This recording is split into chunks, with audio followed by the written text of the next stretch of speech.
and my wife's situation is a little different. You know, how we met, you know, through mutual friends and everything like that. You know, when I met my wife, she was 17. So, you know, we had no really conversation and no really connection until, you know, she was of age. And, you know, people don't understand it. And I got a lot of backlash for marrying someone that was 19. And, you know, when we did finally start to talk, I was like, this woman is like me.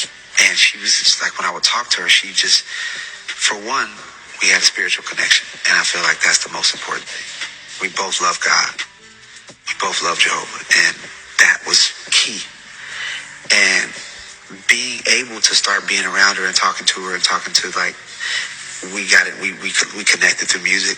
And, you know, her spirit, her kindness, her heart reminds me a lot of my mom. And just, you know, we connected on so many different. So I'm not saying that man is a narcissist, but there's a whiff of toxicity in the air. And of course, if you're new here, I'm a diagnosed narcissist and I point out toxic people's traits and behaviors. You don't know who this is. This is Marques Houston, and he's talking about the relationship with his now wife, who he married when she was 19 and he was 38 years old. He said they met when they were 17 years old through mutual friends, and they had no really conversation, no really communication. And people might have missed that right there because the Shade Room says no conversation, no connection. His own words say no really communication, no really conversation, which to me means that there was some communication there. Toxic, manipulative people always try to make it seem like their relationship is different in these situations. No, I didn't groom this person. No, we're different. You don't understand it because God, always God in common, y'all. Spiritual manipulation, spiritual abuse is 100% real. I'm not saying that's what's going on in this situation, but it is real. They always tend to hearken it to something to do with God and whatnot, because if you judge me, you're judging God, aren't you? Because God said this. He's saying people don't understand it and it's different, and they had this spiritual connection and they had so much in common